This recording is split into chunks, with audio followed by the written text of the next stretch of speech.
Chapter 1. A Lonely Child. Prince Edward was born in 1894. His father, King George V, was a tall, cold man who did not like children. "Why does Edward talk all the time?" he once said. "He's a very noisy child." His mother, Queen Mary, agreed. "It doesn't matter if Edward is happy or unhappy," she said. "A child must be silent and strong." The family lived in Buckingham Palace, which had 600 rooms. There were 8 kitchens, 19 bathrooms, 24 toilets, 11 dining rooms, 17 bedrooms, and 21 sitting rooms. Edward once told a story about the house. Buckingham Palace was very big, and people sometimes got lost. One night my mother, my father, and I were sitting in the dining room. We were waiting for our dinner. We waited and we waited, but the food did not come. After 20 minutes, my father was very angry. He stood up and went to the kitchen. "Where is the cook?" he shouted, "and where is my food?" "But, sir," the cook replied, "your dinner left the kitchen 15 minutes ago." "Hasn't it arrived yet?" "No, it hasn't," my father shouted, "and I'm hungry." The king left the kitchen and began to look for the food. 10 minutes later he saw a woman who was carrying 3 plates of meat and potatoes. "What happened to you?" my father said. "Why didn't you bring us our dinner?" "I'm sorry, sir," the woman replied. "There are a lot of dining rooms. I couldn't remember where to go. But if you return to the table, sir, this time I can follow you to the right room." Edward did not go to school with other children. He stayed in Buckingham Palace where he had a special classroom just for him. This is how Edward described his lessons. "My teacher, Mr. Hansel, was a thin man. He never smiled and his nose was very red. We had lots of books but they were all very boring. They were full of words and they didn't have any pictures. Sometimes I stopped reading and looked out of the window." Mr. Hansel got very angry. He took a stick and hit me on the arm. "Don't look out of the window, little boy," he shouted. "Look at the book." He hit me many times and my arm was red. Every Friday the teacher took me to my father's room. "And what has my son learnt this week, Mr. Hansel?" the king asked. And the answer was always, "Not very much, I'm afraid. Sir Edward doesn't like his lessons. He never listens to what I say." When Mr. Hansel left the room, my father was angry with me. "What's wrong with you, child?" he said. "Are you stupid? Why can't you learn anything?" "But the lessons are so boring, sir," I replied. And Mr. Hansel hits me. "I don't understand you, Edward. You're a baby. You're so weak. You'll never be a good king. A king must be strong. Go to your room and stay there until the morning." I spent many days alone in my room, Edward wrote later. I never played with other children and I didn't have any friends. I lived in the most beautiful house in England, but I was always lonely and sad. I saw my mother once a day at dinner time, and I saw my father 3 or 4 times a week, but they never gave me any love. I was afraid of them and everything I did was wrong. Chapter 2. The Prince of Wales. In the spring of 1911, King George called Edward into his room and said, "Next month I'll make you Prince of Wales, and these are your clothes for the ceremony." The king opened a small cupboard and Edward started to cry. "But father," he said, "I'm 16 years old now. I can't wear soft shoes and a skirt. I'll look like a girl. Why can't I dress like other people?" "Because you're different and special," his father replied, "and one day you'll be king." Edward cried for the next 2 days, but there was nothing he could do. And so, on the 10th of June, 1911, the family drove to Carnarvon Castle in North Wales and the ceremony began. The king put a small gold crown on Edward's head. There was music and dancing and the crowd began to shout. The new Prince of Wales closed his eyes. "I feel terrible," he said. "Can we go home now?" "Not yet," the king replied. "The people want to see you." Edward walked to the front of the castle and looked down at the crowd. He was shaking and his face was red. "Smile, Edward," the king said. "You're happy." A few hours later the family was driving back to Windsor. "Wasn't that a lovely day?" Queen Mary said. Edward took off his shoes and looked out of the window. Never again, he thought. Never again. Chapter 3. The Royal Star. After a year at Oxford University, Edward went to fight in the First World War. He wrote, "I lived in a house with 25 other soldiers. At night, we talked about our lives and our families. It was very interesting. I could speak freely to different people, rich and poor, young and old. But I also saw the blood and noise of war. One day in 1916, my driver took me to the town of Loos in Belgium. I got out of the car and walked to the top of the hill. Down below me there was heavy fighting and I felt very sad.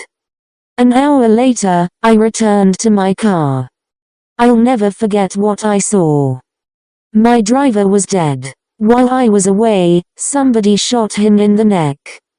When the war finished in 1918, Edward returned to Buckingham Palace. One night he was talking to his father in the dining room. "I don't understand why countries fight," the prince said. "The war has finished, but nothing has changed. There are still millions of poor and hungry people. It's not right. Somebody must do something." "Well," King George replied, "you can't change the world if you sit by the fire. You must travel. Meet people. Talk to them. Listen to what they say. And then, when you're king, you can make the world a better place." And so, in 1920, Edward left England again. During the next 5 years, he traveled 240,000 kilometers and visited 45 different countries.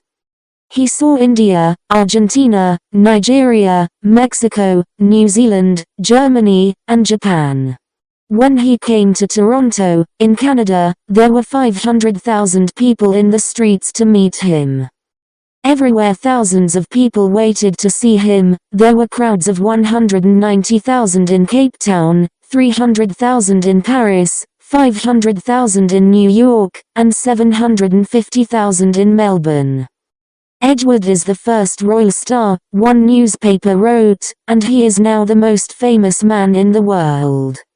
In the old days princes were cold and bored. But Edward is different. He gets out of his car and walks down the street. Every 2 or 3 minutes he stops and speaks with the crowd. He laughs. He smiles. He shakes 1,000 hands. He is a man of the people with a heart of gold." Chapter 4. The Meeting. In the autumn of 1930, Edward went to stay with his friends Lord and Lady Furness. This is how he described that weekend in a book called A King's Story. On Saturday, the weather was cold and windy. It was raining heavily, so we could not ride our horses. We decided to stay in the house and have an early lunch with some of Lady Furness' friends. At 1 o'clock Wallis arrived with her husband. She was beautifully dressed and she smiled all the time. She spoke with Lord Furness for a few minutes, and then Lady Furness brought her over to see me. "Sir, I would like you to meet one of my dearest and sweetest American friends, Mrs. Wallis Simpson." "How do you do, Mrs. Simpson?" I said. "Please come and sit down." Lady Furness left us and we began to talk. I could see that Wallis was not feeling very well. She had a bad cold and her eyes were red. "I'm afraid that our English houses aren't very warm," I said. "We don't have American central heating here." There was a long silence. Mrs. Simpson turned her face and looked out of the window. Then she said, "You have disappointed me, sir." "And why is that?" I asked. "Because everybody asks me about American central heating." I thought that the Prince of Wales would talk about something more interesting. I began to laugh. "What's the matter?" Sir Wallis asked. "Have I said something wrong?" "No," I replied. "I'm laughing because you didn't lie to me. You told me the truth." "But why is that funny? Doesn't everybody do that?" "One day I'll be King of England," I replied. "And people are afraid of me. If I say that the sky is yellow, they say, 'Yes, sir, you are right.' If I say that Wednesday is the first day of the week, they say, 'Yes, sir, you are right.'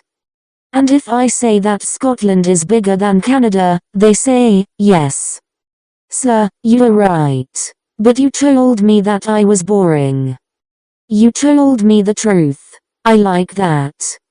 There was another silence and then Wallis began to laugh. "Can I say one more thing, sir?" "Yes, Mrs. Simpson, what is it?" "It's your trousers, sir." "My trousers?" "Yes, so they are black and your shoes are brown. These two colors don't look right together." I stood up and looked in the mirror. "Yes, Mrs. Simpson, you're right. I look very strange. The next time we meet, I will be better dressed." When lunch was ready, we walked through into the dining room. I sat at one end of the table and Wallis sat at the other end. I was watching her very carefully. I thought how beautiful her hands were. She began talking to Lady Furness and then, a few minutes later, she turned and smiled at me. I felt very happy. After lunch, Wallis came over to say goodbye. "My husband and I have to leave now, so we're going to another party in London." I wanted to speak to her but I could not find the right words. I don't know why. We shook hands and Wallis walked away. I went into the next room and sat down near Lady Furness. "Tell me about Mrs. Simpson," I said. "What would you like to know?" she asked. "Everything," I said. "Then perhaps, sir, you would like to walk in the garden. We can talk more freely there." We stood up and left the house by the back door. We walked slowly through the trees, and Lady Furness told me about Wallis. Chapter 5. Wallis. This is how Lady Furness described Mrs. Simpson's early life to Edward. Wallis was born in Baltimore. She never knew her father. He died when she was 5 months old. But her mother was a strong and loving woman, and Wallis was a happy child. When she was 20, she married a man called Winfield Spencer. For the first few years, they were happy together. But one day Winfield lost some money in the street. He was very angry. When he came home, he took a bottle of whiskey from a cupboard and began to drink. That night he hit Wallace in the mouth. She screamed and he hit her again. There was blood on her face and she was shaking like a leaf. "Please, Winfield," she said. No more, but Winfield took her arm and pulled her up the stairs. "You're my prisoner," he shouted at her, "and you're not going to leave." Then he pushed her into the bathroom and locked the door. The next morning Wallace went back to her family. "I can't stay with him," she said. "I want a divorce." "Poor Wallace," Edward said. "But what happened next, Lady Furness?" "Well," said Lady Furness, "a few months later she met a fine man called Ernest Simpson. He's quiet, but interesting. They got married and they now live in a beautiful flat in the center of London." "And are they happy?" asked Edward. Lady Furness looked at the prince and smiled. "I don't know, sir," she said. "I don't know." During the next 2 years, the prince saw Wallace once or twice a week. They had the same friends, and they often met at parties. "Mrs. Simpson knew a lot about life," Edward once said. "She loved books, food, people, and travel. She was very beautiful and her eyes were full of fire. She was friendly and easy to talk to and, after a while, I opened up my heart. We had no secrets. I told her everything. And that's how it all began." "His eyes were always sad," Wallace said about Edward. "And sometimes he looked like a child, so young, so quiet, and so weak. He had no real friends. Perhaps people were a little afraid of him. But he was a warm and kind man. When he talked to me, I felt my heart jump. I wanted to be alone with him, but I knew that wasn't possible." "Did the prince love me in those early days?" "No, I don't think so. But each time we met, we just felt closer and closer." In June 1933 Edward gave a birthday party for Wallace, and during the next few months he visited the Simpsons' flat in London almost every day. One evening, the prince asked Wallace and Ernest to go skiing in Austria. "I'm sorry, sir," Mr. Simpson replied. "I have to go to America on business. But perhaps Wallace and her aunt can come with you. We went to Kitzbühel as friends," Wallace wrote later, "but when we came home, we were in love. And a few months later the prince asked me to marry him. It was just like a dream." Chapter 6. The King is Dead. Long live the King. In January 1936, Edward went to Windsor for a few weeks. He was tired of town life and he wanted to work in his garden and ride his horses. But then, one afternoon, there was a phone call from Queen Mary. "Edward," she said, "you must come back immediately. Your father is very ill and I think he's going to die." When Edward arrived, he went straight to his father's room. He walked to the side of the bed and kissed his father's white face. The king opened his eyes and smiled. Then he took his son's hand and said, "Be a good king, Edward. And be good to your mother." "Yes, father, I will." The king closed his eyes and did not speak again. Just after midnight he died. Then Queen Mary took Edward's hand and kissed it. "My child, you know, king," she said softly. "God be with you." His 3 brothers came to him, one by one, and they each kissed his hand. "The king is dead. Long live the king," they said. At 1 o'clock Edward left the room to telephone Wallace. "My father is dead," he said. "I'm so sorry, sir. I must stay here for a while," Edward went on. "But I'll phone you at the weekend. Nothing will change between you and me. I love you more than ever, and you will be my queen." "Let's not talk about that now," Wallace replied.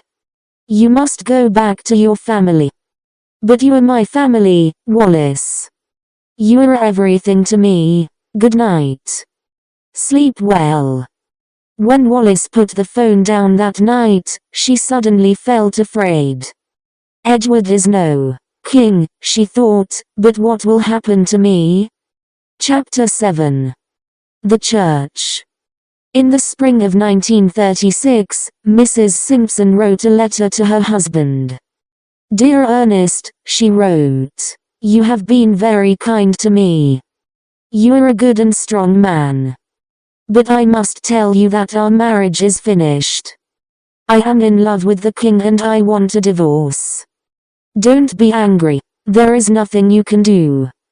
I'll never forget you, but I have to be free." Ernest replied immediately, "Your letter arrived this morning. I will do what you ask, but I'll never stop loving you.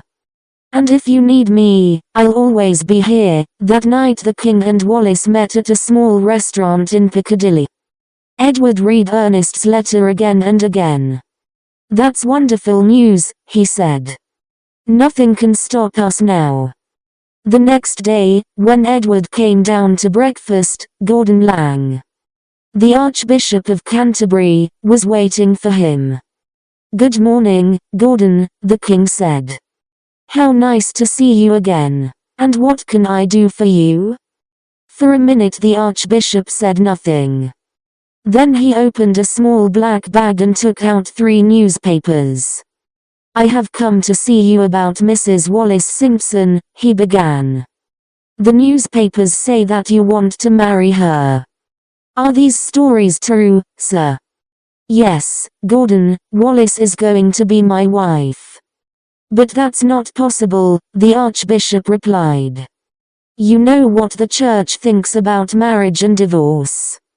Divorce is wrong in the eyes of God." Edward smiled and then said, "Can I ask you some questions about God, Mr. Laing?" "Yes, of course, sir." "Is God happy when 2 people fall in love?" "Yes, sir, but..." "And is God happy when 2 people fall in love and get married?" "Yes, sir, but..." "And is God happy when 2 people fall in love, get married, and live happily together?" "Yes, sir, but..." "Then, Archbishop, Wallace and I will make God very happy. We're in love, we'll get married, and we'll live together happily." "But you don't understand, sir," Mr. Laing replied. "The Church says that divorce is wrong. Mrs. Simpson cannot leave Mr. Simpson and then marry you. You must forget about her and find another woman. Please, sir, I must ask you to think again." "That is not possible," Edward said softly. "When Wallace is free, I shall marry her." There was a long silence. The Archbishop looked down at the floor and shook his head. "You're making a big mistake, sir," he said. "The Church is very strong, and we will not have this woman as our queen." Suddenly Edward stood up, his face red and angry. "Thank you for coming," he said. "But I have nothing more to say. And I want to be alone." The Archbishop stood up to go, but then turned and touched the king's arm. "Please, sir, think again. The Church will be against you." "I don't care," Edward replied. "I have God on my side, and that is all I need. Goodbye, Mr. Laing." Chapter 8. The Storm. In July and August Wallace and the king sailed the Mediterranean. They met Prime Minister Metaxas in Greece, Kemal Ataturk in Turkey, and King Boris in Bulgaria. But that summer is famous for Edward's clothes. On the journey from Athens to Istanbul, the king took off his shirt to get brown in the sun. It was hot, and 10 minutes later he was asleep. So he did not see the young photographer who was now taking pictures of the king. When Edward returned from the Mediterranean, there was a letter waiting for him. It was from Mr. Albert Thompson of Birmingham, who wrote, "I saw a picture of you in the newspaper this morning and I felt very angry. I have never seen a king dressed as badly as you were. No shirt, and no tie, no socks, no hat, and in short trousers. How could you, sir?" Edward showed this letter to Stanley Baldwin, the Prime Minister. "What do you think of this?" the king asked. "Mr. Thompson is right, sir," the Prime Minister replied. "You want to be modern, but the people don't like it." Edward put the letter on the fire. "And do you think that divorce is modern, Mr. Baldwin?" The Prime Minister sat down. "Yes, sir," he began. "I've read about this Mrs. Simpson. She has 2 husbands still alive. And you must understand what that means, so she cannot marry a king." "But I cannot live without her," Edward said. "Then, sir," the Prime Minister replied, "I can see there's a storm coming. I have talked to your family and to Archbishop Lang, and we will not have this woman as our queen." That night the Prime Minister and the king spoke for many hours. There were hundreds of questions, but only one answer. And so, in the early hours of the next morning, Edward said, "You tell me that Wallace cannot marry a king. So there is only one thing that I can do. I will give the crown to my brother, and leave England. I must follow my heart. You tell me that it's a crime to fall in love. You tell me that it's wrong to be happy. How strange this country is." An hour later Edward telephoned Wallace. "The Prime Minister says that a storm is coming," Edward said. "So I want you to go away." Wallace packed her bags and left for France. Then Edward went to see his mother. It was a sad, strange, and angry meeting. "Do you know what you are doing?" the Queen asked. "Look out of that window. Outside this palace there are 400 million people who call you king. They need you. And you will leave all this for Mrs. Simpson?" "Yes, mother, I will. I'm in love." "Love?" Queen Mary shouted. "You're a king. You must love your country first." "But I'm also a man," Edward said softly, "and there's nothing that I can do." That afternoon the king telephoned Winston Churchill, one of his closest friends. "I have some sad news," Edward began. "Last night Mr. Baldwin came to see me. I have decided to go away next week." "Do you mean on holiday, sir?" "No, Winston, I'm leaving England. I'm never coming back. George will be king." "But that's not right, so you're a free man. You must stand and fight." "No," the king said. "I have seen war and it's a terrible thing. I don't want to fight again. But the people love you. And they want Wallace to be queen." "Perhaps they do," Edward replied. "But she cannot be queen. My enemies are stronger than I am. I am just a sailor. And when the winds change, the sea moves and it takes my boat away." Chapter 9. The Woman I Love. A few days later Mr. Churchill came to see Edward at Buckingham Palace.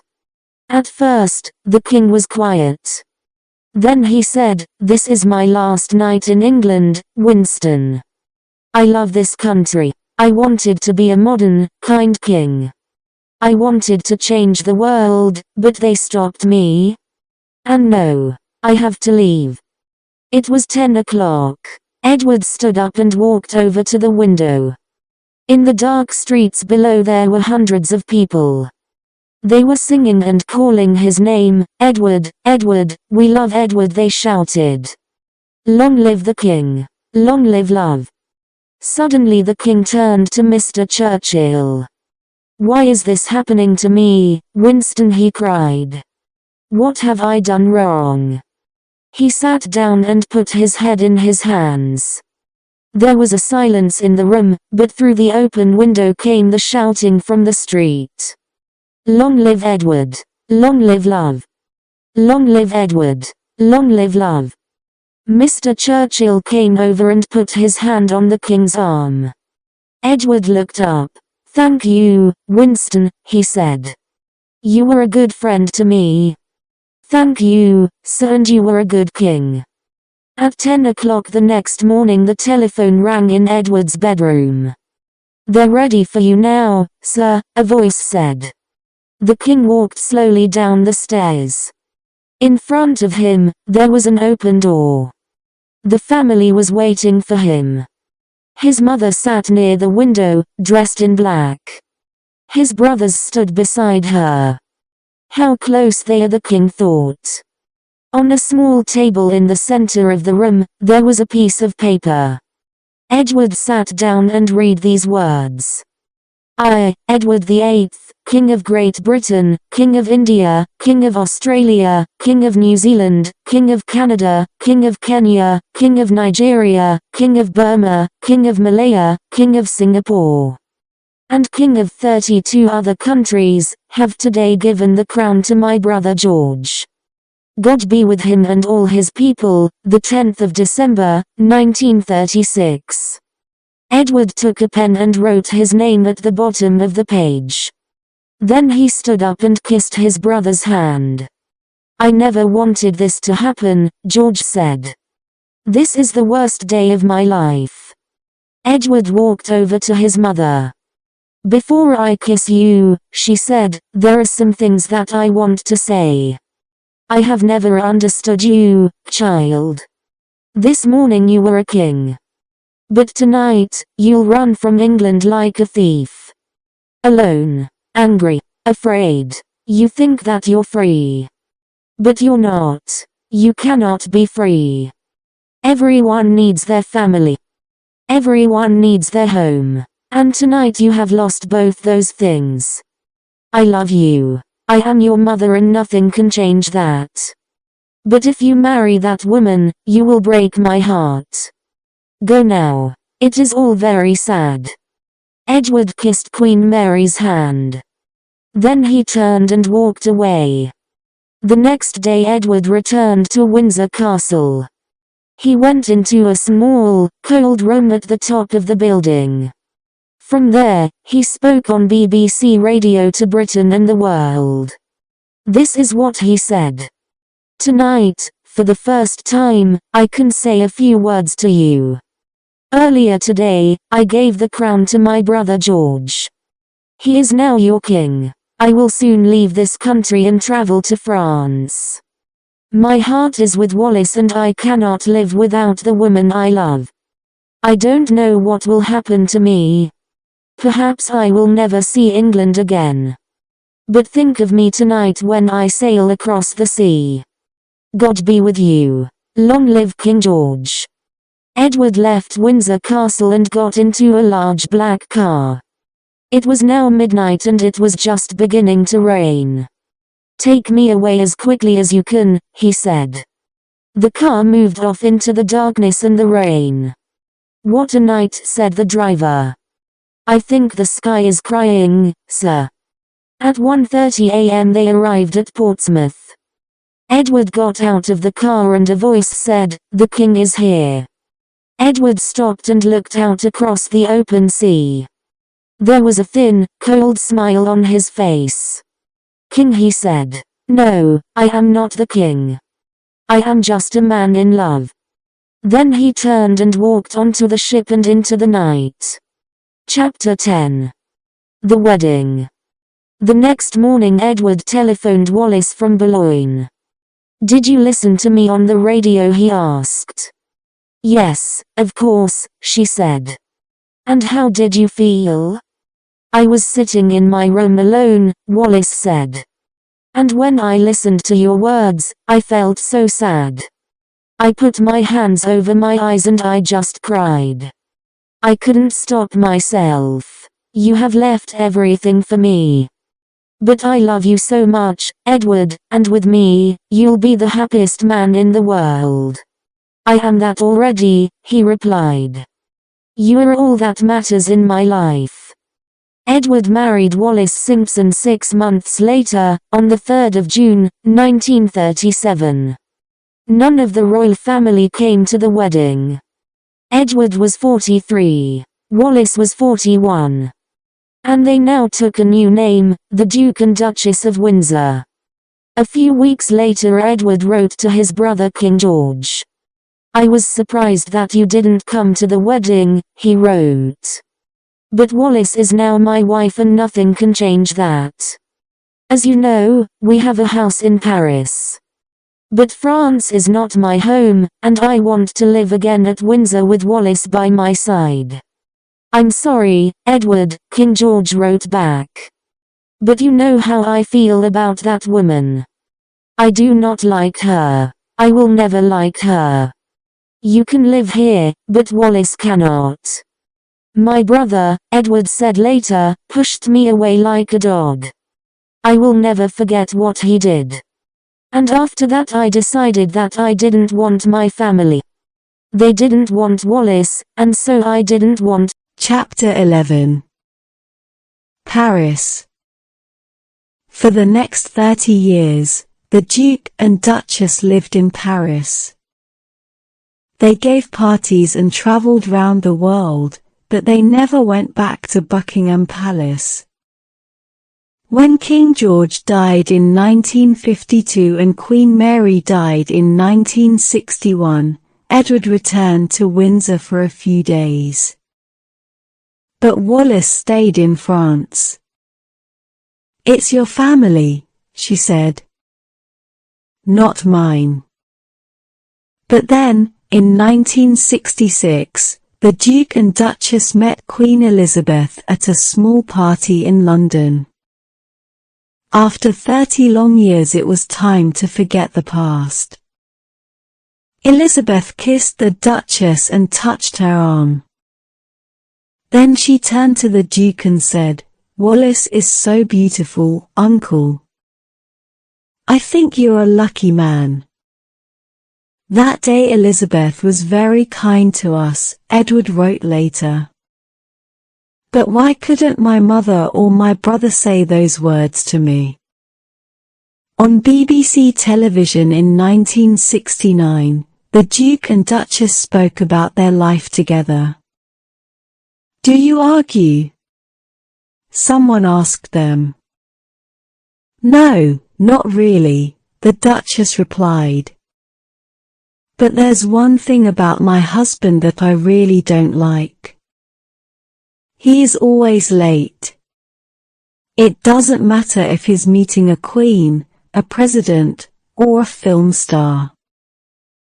He can never arrive on time. I don't know why.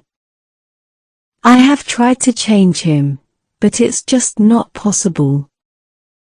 The Duke smiled and touched her hand. "I know that I'm often late," he said. "But on our wedding day, I arrived at the church 20 minutes before you. I was early and you were late." "Yes, that's true," the Duchess said. And they both laughed. You could see real love in their eyes, one newspaper wrote. They were on television, but they forgot about the cameras and the millions of people who were watching. They were just two people in love. The Duchess was famous for her jewelry. "After my husband," she once said, "I love jewelry more than anything else in the world." And after 35 years with the Duke she had hundreds of pieces, which came from all over the world. "I have never met a more beautiful woman than Wallis," Edward wrote, "and I love giving her presents. She has given me so much happiness. I buy her jewels to say thank you." In May 1972, the Duke became ill. When the doctor arrived, he listened to Edward's heart and then said, "How many cigarettes do you have a day, sir?" "About 40 or 50, the Duke replied. But please don't ask me to stop. I've smoked for 60 years and I cannot change now. That night Edward called Wallace into the room. I feel very tired, he said. And I'm afraid. I love you. I have been very happy with you, and you have been a wonderful wife. When I die, I want you to take my body back to Windsor. Will you do that for me? Yes, of course, she said. And they both began to cry. The Duke of Windsor died 1 hour later with Wallace by his side. 3 days later, a blue aeroplane arrived in Paris. Wallace went back to England with the Duke's body and, for the first time in her life, she entered Buckingham Palace. A week later, the Duchess returned to France, and for the next 14 years she lived alone in Paris. The big house was dark. The doors were locked and she did not go out. In the afternoons, she sat in the dining room with Edward's love letters. They were so beautiful, she said. I read them again and again. But then, in 1986, Wallace became ill. She went to a small hospital near the house, and a few days later she died. Without Edward, she once wrote, my life was empty. She was buried in England next to her husband at Windsor. It's a strange thing, one newspaper wrote.